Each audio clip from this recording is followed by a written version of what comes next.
in Syria in the age of coronavirus. We have a great panel of experts and government officials with Richard Outzen, Colonel Outzen, joining us from the State Department. He'll be talking about U.S. policy on Syria, what has changed, what hasn't changed, the wake of the coronavirus, given the dynamics on the ground. We feel privileged to have Jomana Qaddour from Atlantic Council, non-resident senior fellow. I'm sorry, Richard Outzen actually works with Ambassador James Jeffries, special UN Syria envoy of the United States government. And Jomana Qaddour is non-resident senior fellow with Atlantic Council. That's a recent appointment. Congratulations on that one, Jomana. She'll be talking to us about governance and civil society in Idlib, as well as counterterrorism and peace-building efforts. And she'll have insights on U.S. policy, but also Turkey's policy in the region. And then we have Will Todman, associate fellow in the Middle East program at CSIS, and he's going to talk about humanitarian importance of humanitarian access to Syria and what's happening at the UN in that context as well as any other issue that they would like to address, because this is a great panel of experts and we feel privileged. I want to thank our attendees now. We are broadcasting live on YouTube, Twitter, and also Facebook, unless there are technical glitches. But anyway, without further ado, I want to turn to Colonel Outzen for his remarks. Please, Rich, thank you for joining us again. We appreciate your thoughts on this. Please go ahead. Thank you. Okay, thank you, Kadir.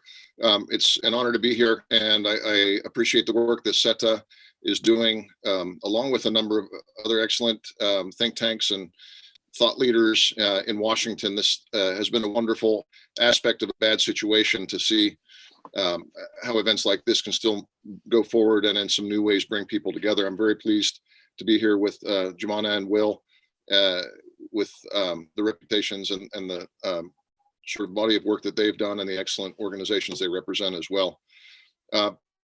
So I'll give you my main point up front. COVID has not really changed our Syria policy much. In some ways, it will be more of the same, and I think with even greater prospects for success. That's the great takeaway. Let me explain. As an introduction, I'd say that we should remember 2 years ago, some observers were predicting an outright regime victory in Syria. There have been several arcs or phases to this brutal war, and one of them, if you count it from, say, 2015 to 2018, was a period of regime gains against the opposition, taking advantage of the world's focus on ISIS to a degree, and concerted efforts by regime supporters such as Russia and Iran to crush the legitimate Syrian opposition as the US and the coalition were crushing ISIS. That dynamic is no longer driving this conflict. Thanks to US leadership, the coalition has crushed the territorial caliphate and rendered ISIS a scattered terrorist group on the run. Not that they've lacked capabilities for attacks from time to time, but this is a very different scale of threat than what we faced in, say, 2015. It is no longer a terror state that controls territory, which is essentially what it aspired to be. It's true that the regime regained territory and inflicted brutal atrocities and casualties against the towns and people of Syria during that period, but they've run out of room to run roughshod over the long-suffering Syrian people who are ready for a fair political outcome. Now, the regime uneasily contemplates what lies ahead. The Syrian pound is at all-time lows, almost up to 2,000 per dollar. Financial support for the regime is drying up, and COVID is only going to accelerate that and accentuate that, as well as the fall in oil prices and other energy prices, which affect some of its key supporters.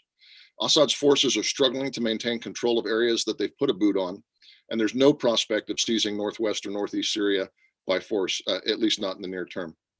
If you look at internal dynamics of the regime, things going on with Rami Makhlouf, the seizure of his assets, Syriatel, the 3 videos he's put out and now on Facebook, we see that there are real stressors within the regime, somewhat driven by the resource problems they've had.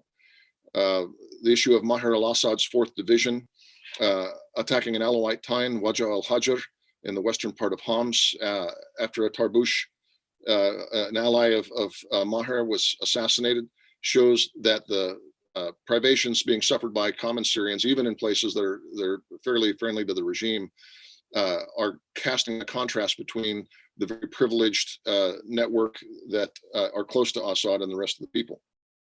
We can talk a little bit about Caesar Act too. Caesar Act is going to be a very big, if not a game-changing event starting on June 17th when it's applied. The Caesar Act provides for new U.S. tools to help end the conflict by promoting accountability for the Assad regime and persons responsible for atrocities and war crimes. The act provides for mandatory sanctions and travel restrictions to the U.S. of various persons responsible for support or complicity in serious human rights abuses in Syria. And a lot of people worked a long time with the U.S. Congress to get the Caesar Act passed. This includes direct support to the Syrian military and indirect support, reconstruction, oil, aviation sectors, things that haven't been really touched by previous rounds of sanctions.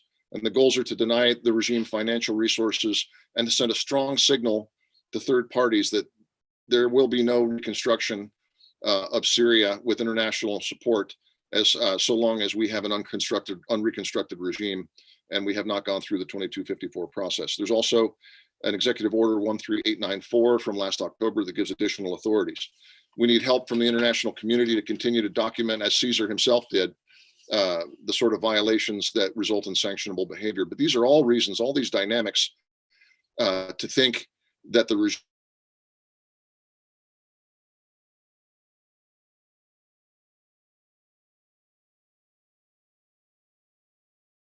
to maintain what they've been doing. The way has been and remains clear for clearance of this impasse. An end to the Rich, my apologies. I think we lost you just a little bit. And, can you rewind by like half a minute or a minute, if you Sure. don't mind? Thank you. Did you hear Caesar? Yes. After Caesar, you said all this, and then I think it froze. All this essentially means that people who have predicted a regime victory or who think that the end of this is clear and it does not result in 2254 being implemented, I think their case is getting weaker, even as the regime is getting weaker. There is only one way to get past this impasse for Syria, an end to the conflict and political transition through the process laid out in 2254. The U.S. continues to provide critical life-saving aid through this to Syrians, regardless of where they reside. And I want to make it clear that our sanctions are not targeting the Syrian people. And there is U.S. aid that has gone to people even in regime-controlled areas for humanitarian purposes. But there will be no reconstruction of Syria without implementation of 2254, period. There will just be an uneasy and increasingly isolated and targeted weakening of the Assad regime. We believe that the international community, including Russia, as well as our friends in the coalition and other responsible parties, understand this, and that 2020 offers a real opportunity to move forward in fulfillment of 2254. And in some ways, the pre-COVID and post-COVID periods are notable only for the strengthening of these dynamics. A quick word on the regime atrocities. The Assad regime has waged a war against the Syrian people for more than 9 years. This has led to the death of more than 500,000 people and the displacement of 11 million more. The numbers displaced equal fully 1/2 of Syria's pre-war population, and the group likely knows that. The Assad regime and its partners continue to commit mass atrocities against the people of Syria. The regime is responsible for innumerable such atrocities, some of which rise to the level of war crimes and crimes against humanity. These atrocities include the use of chemical weapons, killings, torture, enforced disappearance, and other inhumane acts. The regime's brutal campaign of violence against its own people has destroyed integral civilian, medical, humanitarian, and economic infrastructure. The regime and its allies have repeatedly dropped barrel bombs hitting hospitals, schools, and other civilian infrastructure, including UN deconflicted hospitals and schools. The UN Commission of Inquiry on Syria reports that it has documented instances where government forces deliberately attacked schools and therefore committed war crimes of deliberately targeting a civilian object and deliberately attacking civilians. The regime continues to engage in extensive, repeated campaigns of arbitrary arrests and detention, targeting individuals perceived to be supporting opposition groups by government forces, including women and children. And this clearly impedes the ability of the UN and other humanitarian actors to deliver cross-border assistance to Syrians. What we're seeing today in Syria, an economy in freefall, squabbling amongst Assad and his inner circle, and 2 United Nations reports in 1 week, about a month ago, slamming the regime for these atrocities, shows the futility of any attempt to rehabilitate Assad. It's not going to happen. There is no future for Syria outside of a political solution, as outlined in UNSCR 2254. And in fact, the pressure will only rise with the operationalization of the Caesar Bill's provisions in June. Without going on in greater detail, I'll just say humanitarian assistance, as I mentioned, has gone on. The United States in the past decade has provided now over $10.6 billion of humanitarian and stabilization assistance to the people of Syria. HA for critical life-saving support goes to all of Syria's 14 governorates. There's a number of unilateral and multilateral contributions ongoing, including increased assistance due to the COVID and Idlib crises. When Ambassadors Jim Jeffrey and Kelly Craft visited the Turkish-Syrian border in March, they announced $108 million in new humanitarian assistance, and implementation is ongoing. And more recently, we've committed nearly $18 million to prevent the spread of COVID in Syria. The key problem now, and I think maybe Will's going to talk about this, goes to crossings and to access and how we get a lot of this aid in.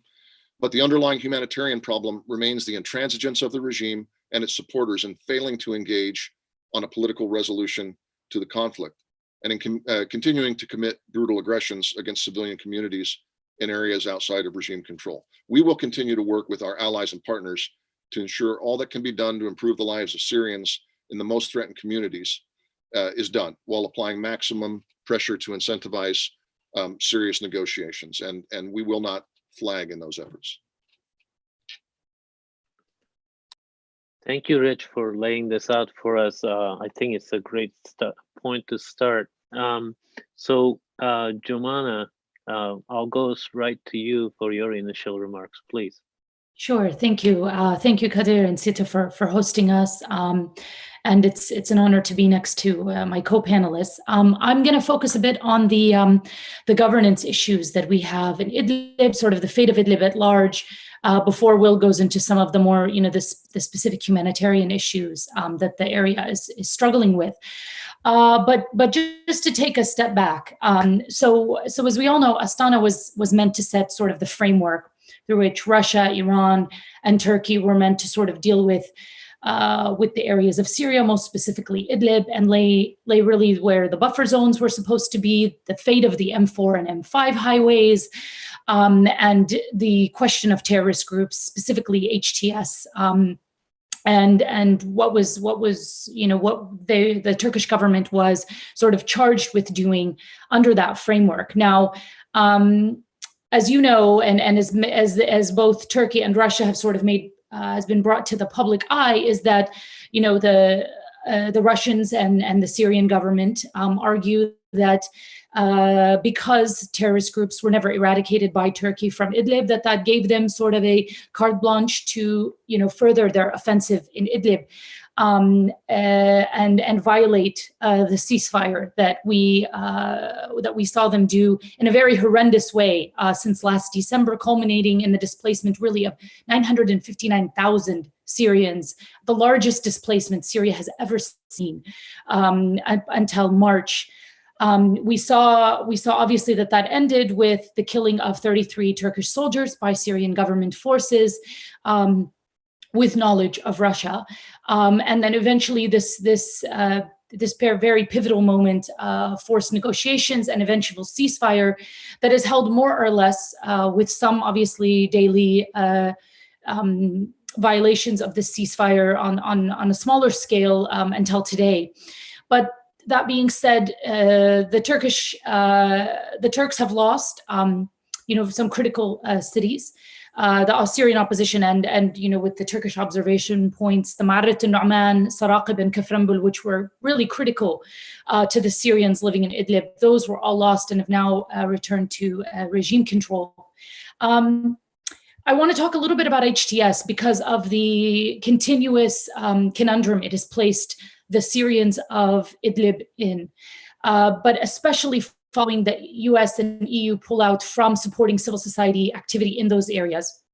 So as we're well aware, there is a significant number of military presence, of HTS military presence. It's mixed with foreign fighters as well as local fighters. It's been made clear both by Turkey and others that the foreign fighter leaders of HTS are really not just solely Turkey's responsibility, that it should be an international responsibility because it will pose an international threat if any of those fighters try to return back home or leave Syria.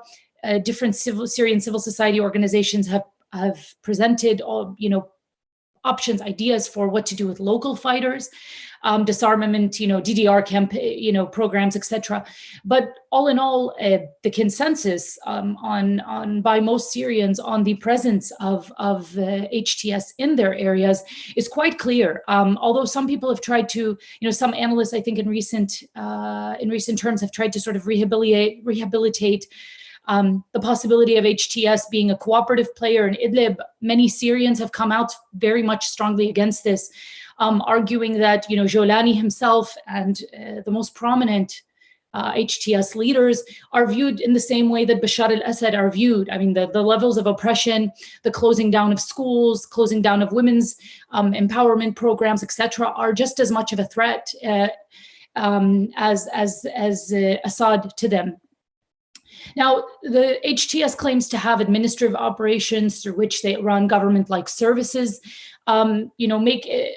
Make no mistake that the Salvation government does not enjoy the kind of social support that would be required for them to be a legitimate player in Idlib. They have major problems with by detaining regularly civil society activists in Idlib. They continue to act really like warlords and monopolize resources in Idlib. They're in charge of Bab al-Hawa. That's the most profitable, border crossing for them. They recently opened up a border crossing that the regime uses. They fully monopolize fuel, diesel, and high voltage that is used by civilians in the Northwest. Even when the regime was undergoing severe fuel shortage, HTS was still managing, the fuel for the Northwest areas. They were buying it and they were selling it and monopolizing really its use in the Northwest. So it's no surprise economic trade continues in parts of Syria, whether it's with ISIS, HTS, the regime. This continues to go on, but HTS has really used its place and its power to ensure itself more as a warlord, as opposed to any positive governing mechanism for these areas. Now, that doesn't mean there aren't alternatives to HTS in the Northwest. You have the Idlib Health Directorate, which has really been a very active player, especially during the COVID response. They have been working with the WHO on ensuring the safety of many Syrians and doing, helping distribute tests, etc. The White Helmets continue to be a very critical part of Idlib's infrastructure. There are also still local councils. And although HTS has tried to meddle with local councils by forcing some of them to appoint certain people that are close to HTS, they have not been able to take over these local councils entirely. And then there's also the interim government, which unfortunately has not been able to expand or be allowed to work in some critical areas, including in Afrin and the Euphrates Shield areas, but they can further be operationalized. And I think, going back and looking and taking a deeper look at that is something that we haven't done in the recent past. And I'll tell you why. So, the problem was in 2017 that critical stabilization aid was cut. And once the United States government pulled its stabilization funding, the Europeans quickly followed suit. And this is something that has been brought up by a variety of different civil society actors and, a number of different forums. But the problem still exists and it should still be addressed both by the US government and Europeans. a huge burden has been put on civil society. Frankly, it's too huge of a responsibility to provide necessary services. And this is what has caused them oftentimes to go head to head with HTS in ways that they are not equipped. Frankly, civil society is not armed. It is hard for them to go head to head with armed groups who claim to, not only do they monopolize the resources and the economy, but they also hold guns. And then at the same time, they're running a salvation government and trying to appear as though they can manage governance responsibilities. There was, from my perspective, there was really no good reason to stop funding for governance. In addition to my role at the Atlantic Council as a non-resident fellow, I am also the co-founder of a humanitarian organization. We've been able to continue our humanitarian work unhindered by HTS. And I think that there are many ways that Syrian organizations in Idlib have been able to navigate around HTS, but pulling out the funding has really put a heavy burden on sometimes even humanitarian organizations to do work that they were not equipped to do.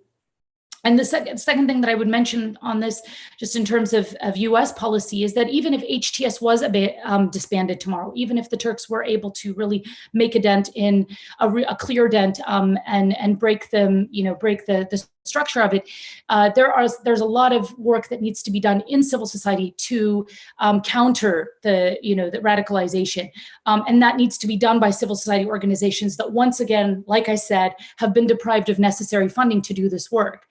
And then in terms of where the US and Turkey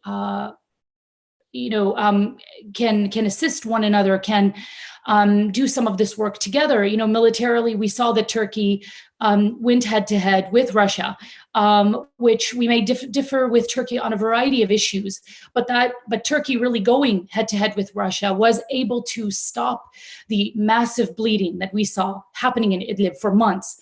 And I know, it was made clear by the US and both by NATO that we had that we were behind Turkey's right to defend itself, but there needs to be a clear signal to Russia and the Syrian government not to attempt to violate this ceasefire even post-COVID, because we do support Turkey in those efforts in maintaining that ceasefire after.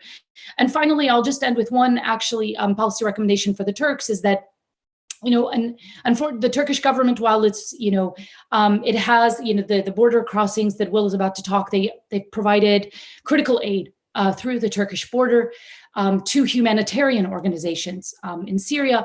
But unfortunately, we have yet to see the Turks view Syrian civil society as a partner in Idlib, especially in the Euphrates Shield and Afrin. We know that this can be challenging, right? To sort of figure out, there are many issues at play in Afrin and Euphrates Shield, but there are civil society organizations that can really be a key player for Turkey to work with, to be the local face and the local voice in areas that Turkey currently dominates. And I think for the longer term, that's something Turkey needs to start integrating into its program. So I'll stop there. Thank you, Jomana. I'll go right to Will. Will, please. Thank you so much. Well, I just want to echo what's been said before. It's really, I feel honored to be on this panel. It's awesome to be speaking alongside Jomana and Rich, and thank you so much for having me. I think I'm going to talk more about COVID, and I think focus on the humanitarian situation. And COVID is in Syria. I think so far the number is 64 confirmed cases in Syria. That's 58 in regime-held areas and then 6 in the northeast. And it's clear on every level that the spread of COVID-19 in Syria should prompt an increase in humanitarian access. Syria's healthcare system is incredibly ill-equipped to deal with an outbreak. It's been downgraded, it's been fragmented, it's been destroyed throughout more than 9 years of conflict. And 70% of Syrians' healthcare workers have fled the country. It's terrifyingly unprepared to face a widespread outbreak of COVID-19. But even maintaining current levels of access is far from guaranteed at the moment. I would argue that Assad has viewed the pandemic as a new opportunity to capitalize on human suffering and to try to undermine his rivals. Looking at what's happened in the Northeast, I think is particularly telling. The Assad regime has systematically prevented UN agencies from building up their healthcare capacity in the northeast of Syria. And it's prevented the WHO from setting up a testing facility to detect COVID-19 there. Instead, the sort of smaller amounts of aid that are allowed to reach the area are often funneled towards medical facilities in pockets of the region which are held by the regime, like the Qamishli National Hospital. And this obstruction of UN operations has been possible because of what happened in the UN in December and January of this year. Russia and China blocked UN agencies' cross-border access into northeast Syria in January. So UN agencies, and particularly the WHO, had been using a crossing from Iraq into northeast Syria, the Yarubia crossing. But Russia and China decided, just on the eve of a global pandemic, that these UN agencies would have to operate from Damascus, and they blocked the UN's mandate for cross-border aid. And this mandate for cross-border aid is something that first came about in 2014. And at that point in the Security Council, there was incredibly little that the members could agree on when it came to Syria. But one thing that was impossible to ignore was the scale of humanitarian need in Syria, and the fact that the Assad regime was neither willing nor capable of delivering aid to or of allowing UN aid to reach opposition-held areas. So the UN had designated 4 border crossings, 2 into the northwest, 1 into the northeast, and 1 into southern Syria from Jordan to be used. And so but as the conflict has dragged on and the situation has changed on the ground, this has become an increasingly political issue in the Security Council, and Russia in particular has viewed it as an opportunity to push for the normalization of the Syrian regime, of the Assad government, and has viewed the UN's ability to access opposition-held areas from neighboring countries as an infringement on Syrian sovereignty. So they blocked it for the first time. Russia and China as well vetoed the renewal of the resolution and blocked it in January. And the UN has been very clear about the impact that this has had on the region's preparedness for COVID-19. And there's a really clear need to enhance access. I mean, the healthcare capacity doesn't meet the requirements in a single province in the region. And so as I've mentioned, the regime has really obstructed the ability of local authorities in the area to build their capacity. Now, I should say it's not only a political obstruction that makes aid access difficult. There are also some logistical challenges. Delivering aid from Damascus is either can be done by road, which is an incredibly long road. A UN official said to me it frequently takes 2 weeks to deliver supplies from Damascus to the area. You cross front lines. There are various security challenges along the way, but that's I think it is really crucial to stress just how much the regime has undermined the access and the preparedness for coronavirus, and it's already there in the region. As I said, we have 6 confirmed cases so far, and quite frankly, it's really the regime is cutting off its nose to spite its face in this respect. If there are any outbreaks of coronavirus in Syria, it would be impossible to contain. It would spread more deeply throughout the country. And mercifully, so far, it has avoided a large-scale outbreak. But I think as we talk about coronavirus, and as we begin to talk about a sort of post-coronavirus era or time, I think it's really important not to deny the very, very real dangers that still could lie ahead in Syria. Now, turning to the Northwest, I said it's difficult at the moment even to maintain current levels of humanitarian access.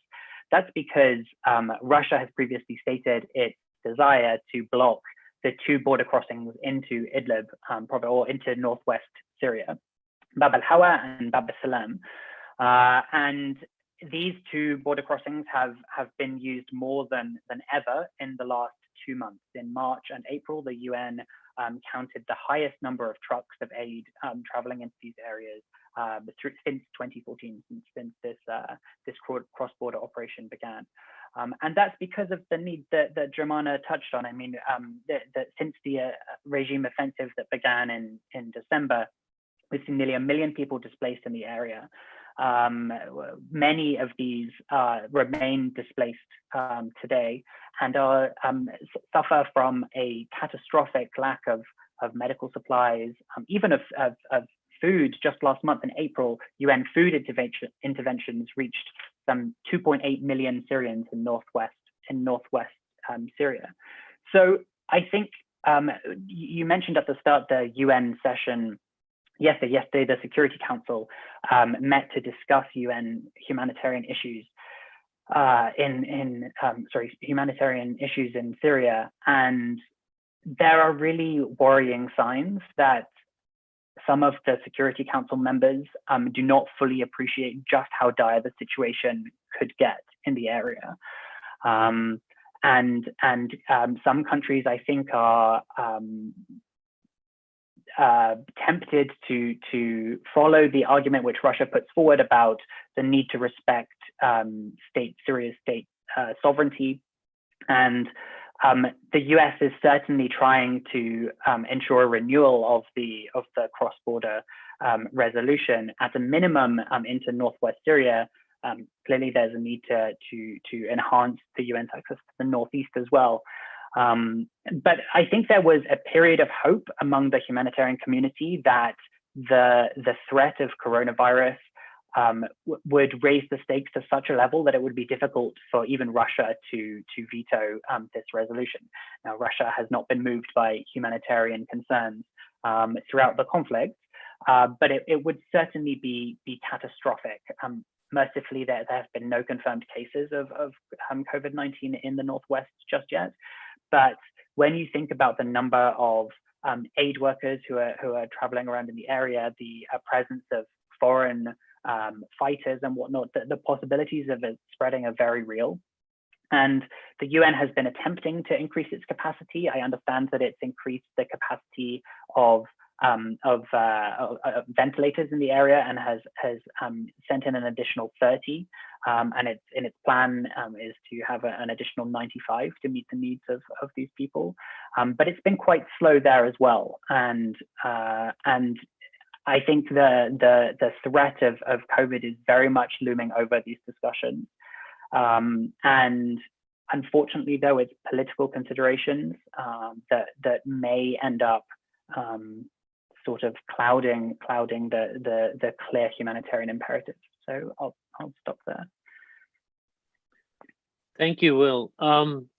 Rich, so I want to ask a question about, you and Ambassador Jeffrey have been very clear about the need for to this political process at the UN 2254, and then the fact that you've been arguing very strongly that there's no future with Assad. Assad's we're not going to get there with Assad. Some Assad's crimes are clear, and that perspective obviously is not shared by Russia. There's actually a question by Rhonda Slim of the Middle East Institute. She's asking this question as well. Has Moscow changed its objective of ensuring the survival of the Syrian state? Have they changed their assessment that Assad's political survival is necessary for achieving this objective? So my question was going to be, how do we get there? Because you've been clear about this UN process, there hasn't been a lot of movement, to be honest. and that largely relies on Russia and China's, mostly Russia's position, but China also enables that. Anyway, so can you address both that question, kind of similar to what I was going to ask? Certainly, yeah, and I saw Rhonda's question, and Rhonda, thank you. It's a great question, and yours as well, Kadir. Obviously, there's a certain degree of speculation in trying, for me, to try to correctly scope and describe Moscow's decision making, but we have some contact with them, and we have sort of discussions that are relevant to this. I think one thing that I would note right up front is that it's not just Moscow that wants the survival of the Syrian state. I think everybody involved with this, Turkey, the United States, the Syrian people want the survival of the Syrian state. It's not so much regime change that is what we're after as change in the nature of the regime's treatment of its people.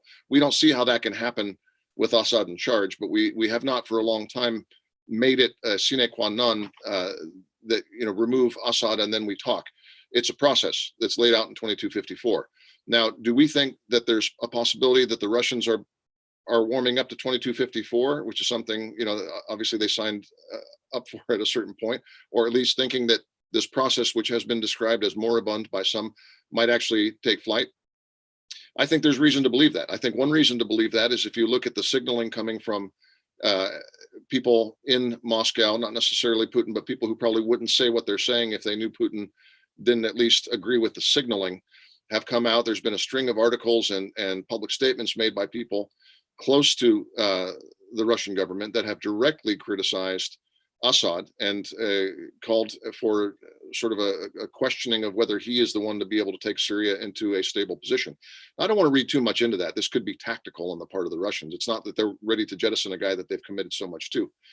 But I think that there's pressure being put, and we can infer that pressure from these statements, on the Assad regime to make the sort of compromises that would be necessary, at least to start that.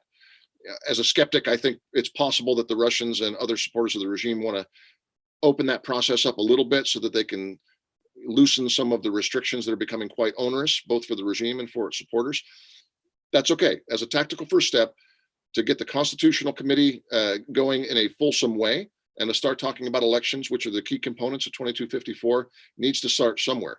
And I don't want to say time is on our side, but compared to a year ago or 2 years ago, the inability, the incapacity of the Syrian regime is becoming much more obvious even to the Russians. So I think, yes, I think, so Rhonda, the first part of the question, I don't think Moscow has changed their views on the survival of the Syrian state, but then again, neither have we. We want the state to survive. We just want it to be passed through this crucible of reform called for by the United Nations in 2254. And as for the Russians, the second part of the question, which is the Russian view that is often posited that only with Assad can the Syrian state survive, I think that's changing. I do. Actually, just a quick follow-up, Rich. Do you think that has anything to do with the COVID situation? I mean, I'm asking you to put your analyst hat on, I guess. We know you're a great strategic thinker, but in the COVID, it has affected Russia's income with the, oil prices going down so low. They seem to have pulled back to some extent in Libya as well. Would you say that could be part of a kind of rethinking their role in the region, given the limited resources that they're under pressure, just like most states right now in the world? But do you see a trend towards that after the COVID-19 situation? I do, and I think COVID's just one piece of it. And another independent variable is the price war over oil that the Saudis and the Russians had started to engage in, really coterminously, but independent from the onset of the COVID pandemic. I think the Russian model for these engagements, both in Libya and in Syria, is to turn a modest investment through good timing and agile diplomacy and decisive use of military force into outsized political gain. Now, when the cost ratio starts to change, when the object that you're trying to support, whether it's a Haftar or whether it's an Assad, As we sometimes say colloquially in the States, when you come to the conclusion that that dog won't hunt, then you come to a certain different conclusion about how you're supposed to pursue this. And look, the Turks are more or less an immovable object at this point for the Russians and the regime, absent a major Russian war against the Turkish presence in Idlib. The Turks have what, 10,000, 15,000 troops, something like that. Now they continue to work on strengthening the Syrian National Army troops. They're continuing this, trying to split drop by drop. I think HTS's control, and I think ultimately with the goal of finding what is reconcilable of that movement and pushing them towards the rest of the opposition. But the Turks aren't going anywhere anytime soon, not in Libya and not in Syria, and the Russians have to account for that as well. This mechanism of a cheap investment that has outsized gains worked to a point, but we're past that point. COVID's one of the things that changes the cost calculus, but it's one of only 3 or 4, including the fact that we're not leaving. And despite the fact that people sometimes in the press still say, well, the Americans abandoned their partners and departed Syria. We haven't departed Syria. We've repositioned some, but we still have an ISIS problem there. The world still has an ISIS problem there, and we're dealing with that. And there is a collateral benefit to that from, again, convincing the regime and the Russians that their cost calculations have been off. Thank you, Rich. You mentioned Turkey's role. Jomana mentioned Turkey's role, and then there's a question on Turkey's role. I'll just read to you from Robert Friedman of Johns Hopkins University. How have the Turks been treating the Kurds in Afrin and elsewhere in areas they've conquered in northern Syria? That how can that situation be improved? They haven't conquered, they militarily control certain areas, but Jomana, I'll let you comment before I try to answer it myself, which is very tempting, but go ahead. Obviously welcome you chiming in here.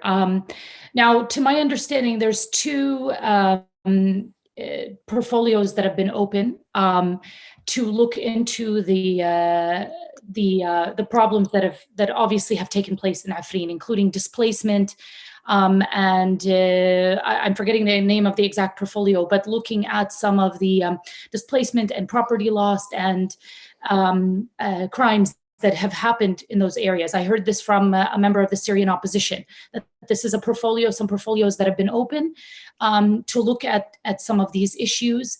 I don't actually know where they are in the process. I heard this very recently from them. Obviously, I think Syrians would like to see a free and independent Syria from, all non-Syrian actors in the future, whether it's Turkish, Russian, Iranian, even American. I mean, all these forces are expected to depart. And that would obviously include in areas like Afrin and the Euphrates Shield. I think the displacement issue is something that has to be addressed. And I think I saw another question there from Sinem, also asking about, the status of the displaced that are now in Northeast that would like to return. And this is obviously something that would need to be addressed in the future. Absolutely. I think post-war, in many places of Syria where the displaced have been forced to flee, be it in the suburbs of Damascus or other locations, that's part of a holistic Syrian solution. Sorry. Thank you, Jomana. I just can add maybe, the places Turkey controls, those interventions both in Euphrates Shield and Afrin were largely about PKK. There has been, because of the fighting, there's been displacement, and PKK actually moved a lot of people around as well. Turkey's position has been on this to resettle people to the regions that they were originally from. There's a number, 300,000 people have been resettled back in Syria from who had left Syria for Turkey. They were living as refugees in Turkey. So I think Turkey's security concerns vis-a-vis PKK plays a large role on the ground when they're dealing with civil society and governance issues and other issues. But let me just keep it brief, and I'll switch to I'll turn to Will without giving my own presentation as to abusing my power. But Will, you did talk about how China and Russia could block the humanitarian access, and that is very. It's not, and you mentioned, it's not just a political question, but there are also logistical challenges, and millions have been displaced. How do you? I mean, some of the stuff that Rich mentioned, let's assume that Russia might be recalculating. Do you think that would be enough, or do you feel like U.S. has to offer something to enable that kind of access? I mean, what are the levers that the U.S. Policy could use to enable your recent analysis? The worst case scenario there, that if UN can't access, COVID situation could get much worse, and humanitarian suffering would be exacerbated. How do you see that dynamic? Yeah, I think that this is an incredibly important issue, and unfortunately, because Russia has the veto power, the US doesn't come to this sort of from a commanding position. It requires convincing Russia that it would be against its own interests, and I firmly believe it would be against Russia's own interests to block cross-border aid to the northwest. As I said before, if coronavirus is able to spread anywhere in Syria, it will spread more broadly. But I think there are various ways that the United States could maybe play this. I would like to say that Ambassador Jeffrey and Rich's team has been wonderful in highlighting the importance of cross-border aid. The visit to the border in March with Ambassador Kelly Craft was an important step, I think, in raising the profile of these issues. And I think that should be built upon. I think it could be taken even higher. I think Secretary Pompeo could weigh in more vocally on these issues as well, and express just how important it is to US interests. There was recently a bipartisan letter from the House and Senate Foreign Affairs Committees urging Secretary Pompeo to push more forcefully in this regard. But I do think that there are perhaps some aspects of leverage that the United States might be underutilizing. And one of this is controversial, but it's funding of the UN. Now, I certainly am not proposing that the US should threaten to withdraw kind of in a blanket way funding for UN operations. But as Rich mentioned before, these benefit regime-held areas as well. US humanitarian support is going to Syrians all across the country, and they depend on it. And the US is the largest donor to the UN in Syria. And I think that provides a degree of leverage which has not perhaps fully been utilized, because the UN, quite frankly, UN officials are working under incredibly difficult conditions. The regime places extensive obstacles on their operations, as I mentioned before. But I think if they had clearer guidelines from UN leadership about what is not acceptable in terms of meddling from the regime, then they could begin to change the regime's behavior in a small way, but I think it could be important.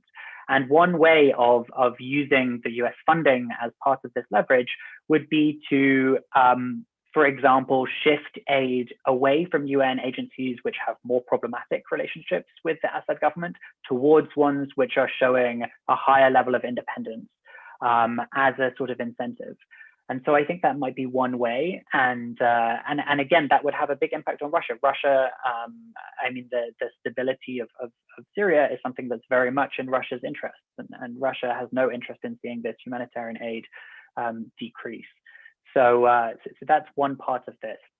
I also think it might be possible to cleave Russia from China in the UN Security Council.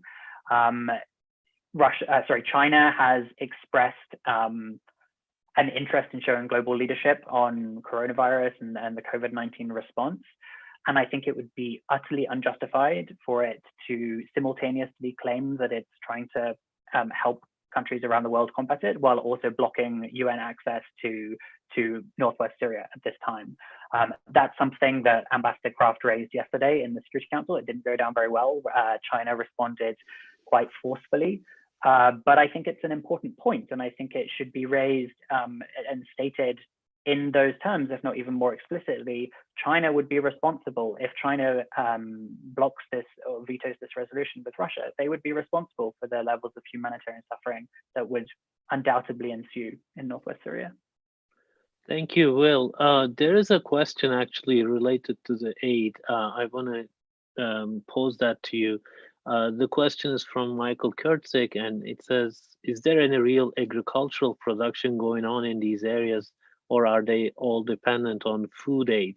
Can you assess how much these populations rely on aid versus, local economy? So I'm perhaps not best placed to talk. Maybe Jomana might have more insights into this. I can say on a broad level, the northeast of Syria has traditionally been kind of breadbasket of Syria.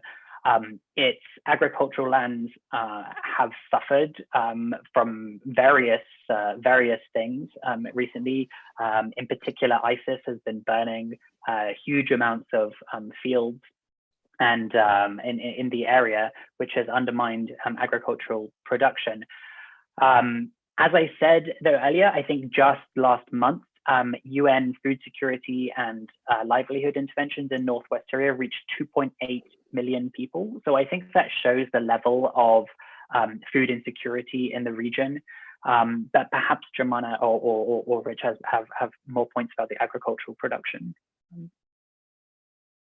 So I actually don't know as much about the agricultural production like Will, but if you don't mind, Kadir, I wanted to add one point on the UN Security Council resolution that I think is important, is that, in January, when the Northeast lost the Arubia border crossing, it forced obviously all aid to go through Damascus into Northeast, right? The UN aid.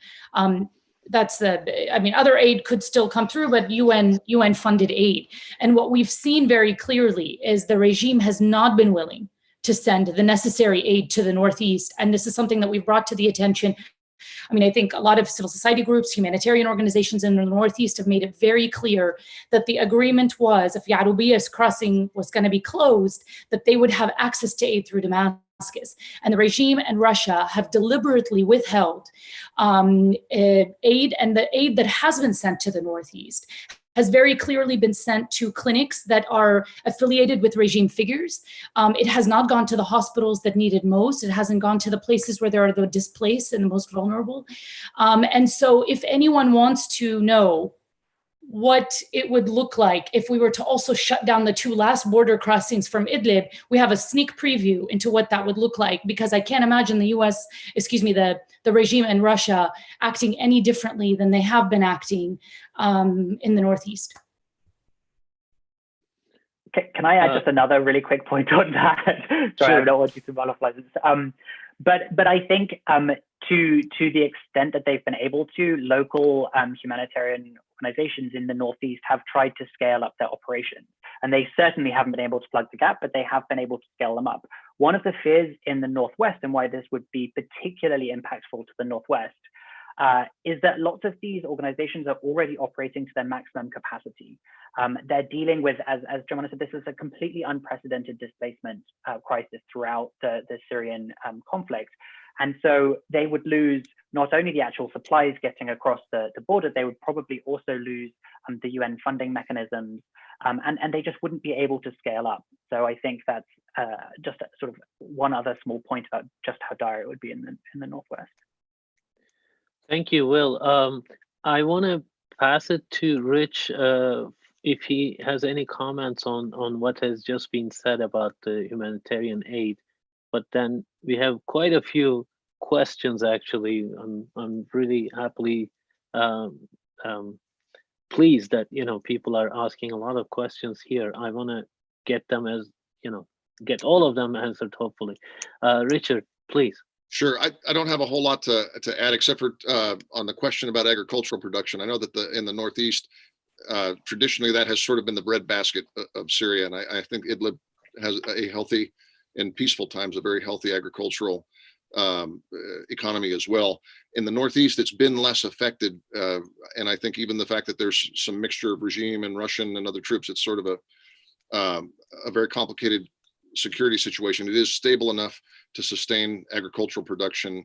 I've seen some numbers, I can't quote them off the top of my head, but I think they're doing okay there. I think the Northwest has seen more disruption because the fighting has been more direct, although there's some stability now. I don't think that that's the biggest problem that they're facing right now. I think security and potentially now that COVID as well are probably bigger problems than lack of food in those areas. Rich, very quickly, the dynamic Jomana mentioned, the Assad regime picks and chooses where they send it. Does the US have any kind of a mechanism to do anything about that? Well, most of our humanitarian assistance goes through multilateral mechanisms like the World Food Program and things like that. So we typically don't, as you might guess, interface with them directly. But there are, in many cases, like Rukban's an example, and I had seen that there was a question about Rukban. Rukban was a very bad situation. It remains a bad situation, although the scale of the problem is smaller. And we've gone through great gyrations trying to get deliveries either from the Jordanian side or to work with the UN for them to get permissions to deliver from Damascus. And frankly, the obstructionism on the part of the regime has been a big part of the problem, because the sad fact is that in most cases, they sort of want to starve out these populations so that they can regain direct regime control of the areas. So we don't have a direct mechanism for that other than increasing aid and working multilaterally in the areas that we can reach. Thank you. The question Rich just mentioned is, can we hear more on the US policy on the Al-Rukban camp and the problem caused by the YPG SDF forces in Deir ez-Zor? Is the US doing anything on this? Rich, if you're good with your answer earlier, I'll just go to other panelists. Jomana, maybe you could answer that. Jomana, do you have anything to add? No. To what Rich said? To this question about the Rukban camp and No. I'm good. Yeah. All right. Okay, great. I'll have that question answered. So let me just go to the next question. We have 15 more minutes. Could you comment on the protest activity in the provinces of Sueda and Daraa in a pandemic? How important is the local population's dissatisfaction with the regime amid other problems? Is it possible to somehow quote unquote grope the US position on this? Alexander Hoffman from Strategicon Center, Russia. Jomana, do you have anything for this? I'd actually be curious to hear what Rich has to say about this. But I mean, briefly, in Sueda, it was, it was really, it was related mostly to, it was not sort of an overthrow the regime type of movement. It was very clearly, rooted in, I think it was Khalina Naish. It was, it was a matter of protesting about living standards, food, the accessibility to food, and really revealing the deep economic problems that Rich was mentioning that were, with the Syrian economy and the sanctions, also what's happening in Lebanon next door, how this was impacting the overall Syrian economy, accessibility to employment, to jobs, etc. With Daraa, it's a little bit different because you've had movements there on and off, I think, since Daraa went back to, technically we're back to regime control. And you have Russian presence there in some areas, but the regime does not control all areas of Daraa in the same fashion. And the Russians also operate differently in certain parts of Daraa. But this is, I think in both areas, what it's showing us is, while the military phase of this conflict in some areas of Syria might be over, there is still deep discontent, whether it's with certain governance mechanisms of the regime, or with just basic access to food and employment. And this is to be expected, right? Because the regime is never going to rule the way it did pre-2011, because it has never actually addressed the root causes of this conflict. I'll stop there. Thank you. Rich? Sure. Well, I think it's a great question from Mr. Hoffman, and I think Jomana answered much of it. So I would probably differ in one aspect. I don't think that that we can say that the war has ended in these areas. If you look at Daraa and Sueda, there's been a running series of assassinations of both reconciled officials and government troops at checkpoints and things like that. I think it seems to me that the case that both the regime is killing people that it said it had reconciled with, and that the people that are reconciled are fighting back. There was video on social media that was released, I think, about 2 weeks ago, of major armored formations being sent down to that area. That area is a good fast forward to how all of Syria will look if there's no 2254 and if Assad, quote, wins because the rest of the international community gives up on this. That's what's going to happen. Some people remember that after Hafez al-Assad crushed Hama in 1982, that they were still fighting in Idlib in 1985. That, you don't, when there's no political compromise, you don't actually get a political solution. What you get is a bunch of killing, and then you tamp it down in terms of security for a while, and then the people flare back up again. This regime is much weaker relative to the opposition and to the neighbors than Hafez al-Assad Syria was in the early 80s. He can't pacify the country, certainly not by force. So yeah, I think that it's not just protest that's going down in southwest Syria. It's also the justifications for resistance that were still there, as Jomana said, that were there at the beginning in 2011 are still there now. You layer over that the fact that the regime is allowing a militarization of southwest Syria by the Iranians and by Hezbollah, and that this has also gone in other parts of Syria, and that the Israelis are not going to simply let that happen. And it becomes even clearer that there is no peace in southwest Syria, and there is no pacification. These deals that the regime made are not deals because there's no will on their side to back them up. So I think it's, again, I take them very seriously. I think it's something beyond protests, and it's something that's not going to get better until we have a fundamental political compromise achieved under 2254. Thank you, Rich. I think I'm going to have to continue with you because there's a question on resurgence of IS in Syria and Iraq. What's your exit strategy? The objectives of the US are quite long-term, whereas your leadership doesn't think long-term when it comes to troop commitments. That's the question by Paula Sastrovioto. So the resurgence, you mentioned earlier that the US remains in Syria because of ISIS. So what are the parameters for you of having finished the fight against ISIS, I guess? Yeah. Well, so as I said at the beginning, we still have an ISIS problem, and the world has an ISIS problem. The ISIS problem is worse where governance is worse, because in a sense, it's a symptom of political dysfunction. And many of the people who find themselves either tolerating or working with ISIS, as has happened with other terrorist groups before, normally it's out of fear because there's a vacuum of security provided by the state or by co-optation through various means.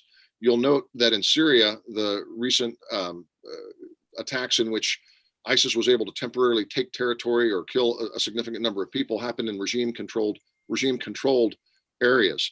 There have been some attacks further east of the river, and there's, obviously we've got concern about that. Ultimately, the exit strategy, I don't like that term because it implies something more specific in terms of when people leave where, and our experience with specific troop withdrawal plans has been spotty. And but what I will say is the solution, the mechanism of solution, or the theory of victory here, is a combination of a political settlement that reduces everyone's willingness to support or tolerate violence, because there is actually a process that's representative of most Syrians, and a different but parallel problem in Iraq, that we continue a relentless campaign of going after the actual terrorists, the people that are carrying out these attacks, and making sure that they don't have the ability to do anything long-term or sustained. And then, frankly, the reconstruction piece, once the political solution is in train, will take care of a lot of that as well, because frankly, people's sense of economic well-being doesn't correlate exactly to terrorist activity, but it's one of the things that contributes to it as well. So there's a kinetic portion to this, there's a financial portion to this, but more than anything else, there's a political portion of this. And as long as an unreconstructed Assad regime is running Damascus, you're going to have that ISIS problem in Syria. Thank you, Rich. I want to turn to Will. There's a follow-up to the earlier question about food production. How about the infrastructure looking like? In your report, you actually talk about, I think, if I'm not mistaken, you're talking about the number of doctors, hospitals, etc. that is extremely limited. I'll let you answer that if you can. And then perhaps another question I can tie to that by Jusaima Moaid is about political process. Would a solution to humanitarian access issues contribute to political process? Thank you. So on the infrastructure part, I mean, just since December, the Syrian regime and its allies hit 84 medical facilities in northwest Syria. So it's something that's systematic. That the human suffering is not just a sort of consequence of what the regime is trying to do. It's the aim. And just to go back to what happened in the south and what's happening in Daraa at the moment, a UN official kind of said in a private setting that 50% of the UN's requests to reach technically regime-held areas of southern Syria were rejected in 2019. So I talked about how the regime is obstructing access to opposition-held areas, but it's also obstructing access to areas which it technically controls. So I think this is yet another bit of another piece of evidence that it uses humanitarian access as a political tool. So on the point about whether or not a humanitarian solution would sort of help lead to a political solution, I mean, no, I think the two things are quite separate. And I mean, quite frankly, Syria's humanitarian needs are so severe that there will not be a solution to them. Even if the regime ended its obstruction, the UN appeals are constantly underfunded. The scale of the need is just so vast that we will not sort of solve the humanitarian situation. I do think that allowing people to continue their lives and allowing people to fend for themselves is an important part of local peace building efforts, and creates the conditions in which perhaps a political solution or might be some kind of stability is more likely. But I think I tried to be careful about my point earlier about using sort of the US leveraging its funding for the UN. I think leveraging humanitarian needs is something that's very dangerous and something that I would urge against on the whole. But I think these things are all intertwined in Syria. Thank you, Will. There are two questions that are related to directly directed again towards Jomana. I want to ask them, Jomana. Rhonda Slim again is asking, are constitutional issues a priority for the majority of Syrians, especially in a COVID-19 era? If not, what are these priorities? How is the Syrian opposition connecting to them? And then the other question is by Suhail El Ghazi. What's the future of the Constitutional Committee now that we are seeing an unprecedented Kurdish dialogue between the SDF and the KNC? How this could also affect the Geneva negotiations in the future? I had seen a piece of news about those negotiations failing, but But I'll let you answer, Jomana, please. Sure. So just out of full disclosure, I am a member of the Constitutional Committee and the Civil Society Group. So I think that's why Suhail and Randa directed those questions to me. Now, it's no secret that, the Syrian people, when they went out in 2011, in their protests, they were not chanting, the aim of their protests was not to modify or to change or to rewrite the Syrian constitution. That needs to be stated very clearly. And it is, that is the reason why so many Syrians were very frustrated to see that the one international initiative that the major countries involved were able to agree on was the rewriting of the Syrian constitution. But that being said, Envoy Peterson made numerous statements, saying that this would only be, the opening of the door in hopes that other portfolios, in addition to the writing of the constitution, would be open. Most importantly, things pertaining to the political detainees, political prisoners, the missing, the detained, as well as the return of refugees, and permanent ceasefires, etc. So this was supposed to be the first of many other important portfolios. The other issue is that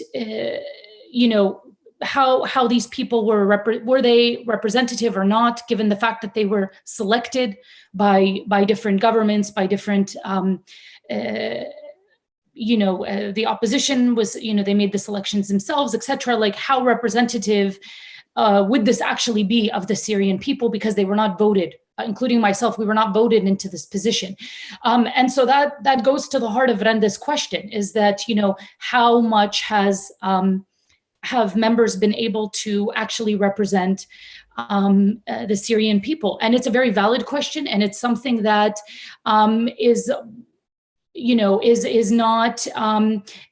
will pose a problem, I think, in the future for, if anything is to come of this. And this goes to Suhail's question about the inclusion of the SDF or the Kurdish representation on the committee itself, which is a very valid concern. This is something I've spoken about publicly before, that it is the hope. I think there have been many efforts. Egypt, Saudi Arabia, and other regional governments have tried to play a role in the trying to integrate the SDF and other Kurdish groups into the process for various motivations, by the way, I should add. But the U.S. government has also been supporting some of these efforts. I know William Robeck was, that was what you're talking about is the piece in Al Monitor last week that talked about this.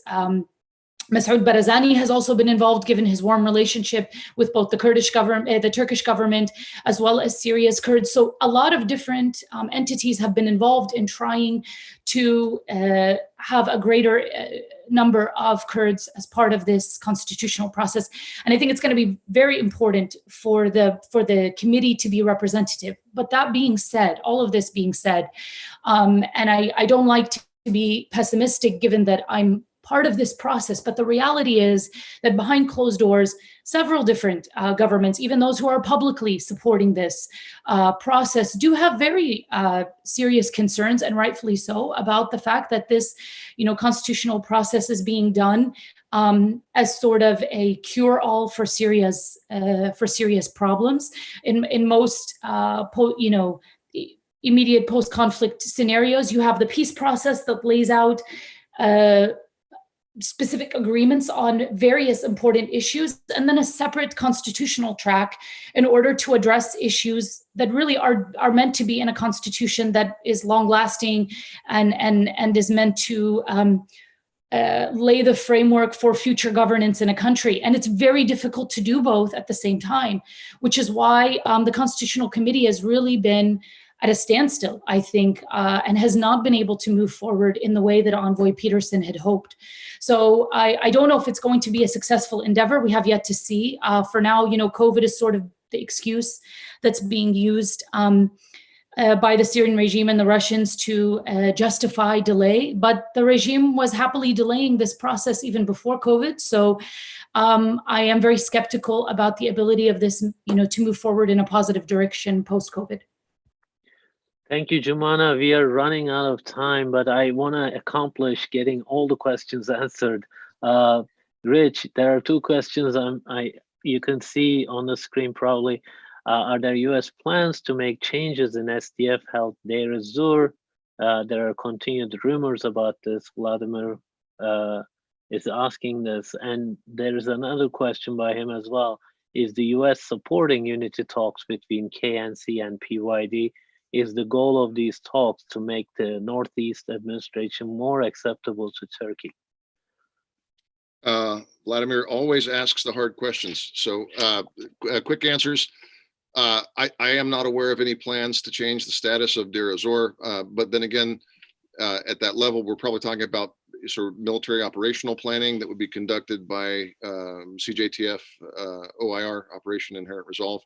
So I hate to beg off of that question, Vladimir, but probably they would know better about what sorts of operational plans. But if you're talking about sort of big picture, pulling out, removing, changing structures there, I'm not aware of anything like that.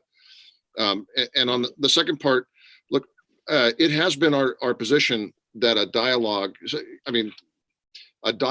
among different political forces and different groups in Northeast Syria is needed, period. That hopefully will fold right into 2254. But the fact that there has been an arrangement that has sort of evolved alongside the de-ISIS campaign is a fact, and it has resulted in an administrative mechanism that has more or less worked. I don't think anybody thinks that that's what Northeast Syria or the rest of Syria has in mind or deserves in terms of governance in the future. So something's got to start there. At some point, the opposition and the autonomous administration, whatever you want to call it, and I don't want to get into pejoratives or whatever, but the folks that are running most of the Northeast right now, and the folks that are running the other parts of it, like the Turks and the Turkish-supported opposition, and the broader opposition, all need to talk. One way to start that sort of conversation about, if you call it power sharing, you can call it, it's not about external representation. It's not about Geneva. And I've heard those kind of questions as well. It's about how does administration and how does life in the Northeast of Syria work? And what are the political freedoms? Does the KNC, which has complained previously about constriction of its ability to practice politics in heavily Kurdish areas, do they have a right to practice politics in the heavily Kurdish areas? That's a fundamental question that needs to be addressed. The United States supports this kind of dialogue to broaden pluralization of politics and normal political life. It's a long way off from that.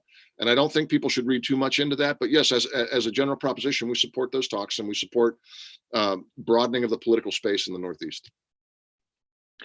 Thank you very much, Rich. There is one last question, and that's directed towards me. Of course, it's a hard question by Daniel Server. He says, what's the status of Turkish troops and officials inside Syria? Are they observing the 4th Geneva Convention on treatment of civilians and governance in the areas they control? I'm not 100% sure about this.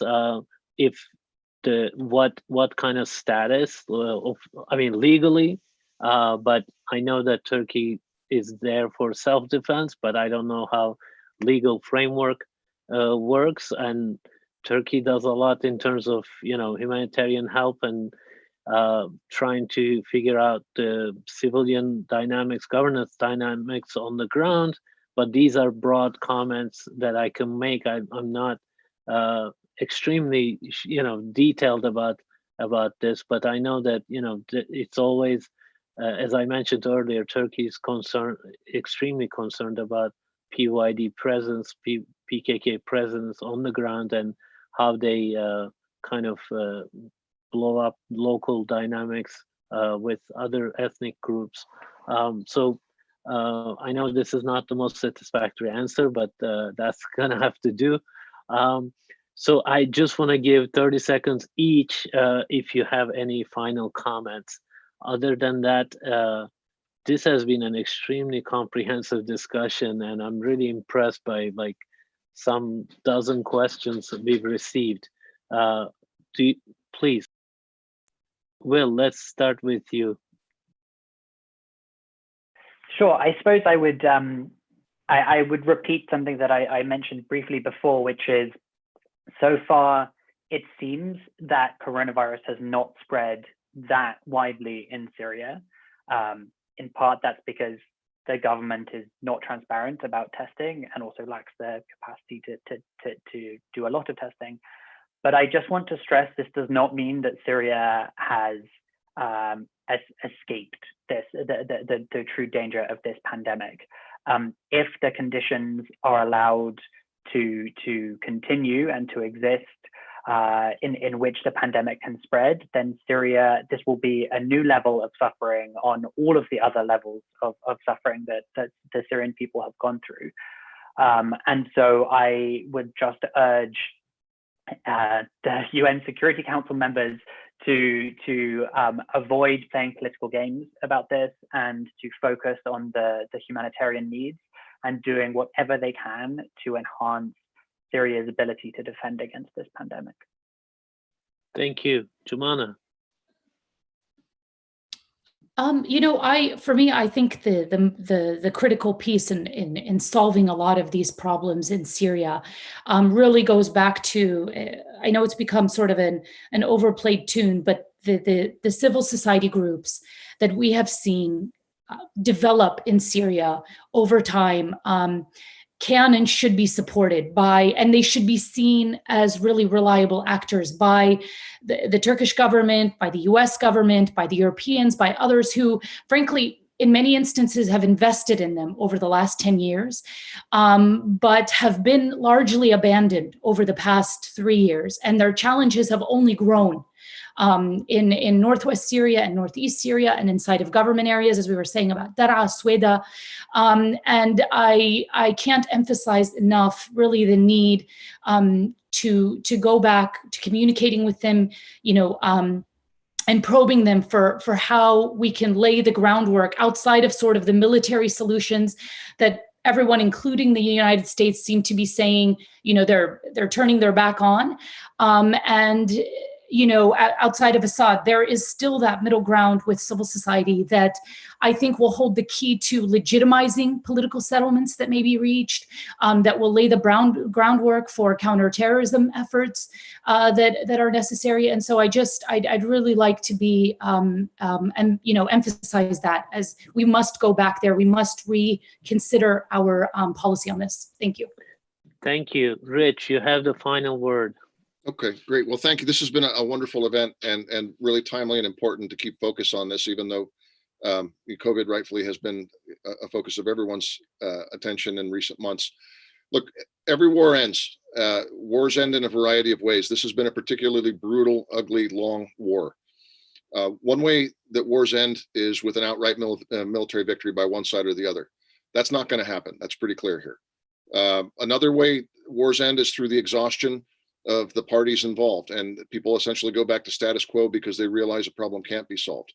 I don't think that's what's going to happen here. I don't think that's what's going. That does count on the international community putting fatigue ahead of principles, and so far we're not doing that. And I'm very pleased to say that the coalition of folks working with the United States, both to resolve the Syrian conflict and to defeat ISIS, have remained steadfast in general. So I don't think that's where it's going. A third way that wars end is when stakeholders, internal and external, with sufficient power, decide that it's time to take coordinated action and to get it done. I think that's the best that we can hope for, and I think we're closer to it now than we have been at any point in the last 5 or 6 years. We have some work to do. There's some dynamics that need to play out, but I think that that's the path we need to push for, because the Syrian people deserve that. They don't deserve what they've had, and they don't deserve the other two possible outcomes. So we'll keep pressing for it. Well, as I said a little earlier, this has been a great discussion, very comprehensive. I really, I feel like I've invited the right people for this topic. I really appreciate your presence here. I want to thank our attendees on Zoom for their really thoughtful questions. I want to thank them as well. Please join me in congratulating the panel virtually. Thank you. All right, we'll meet on another occasion. We regularly do Syria events, of course. We will continue to do them. Again, thank you very much all. Thanks.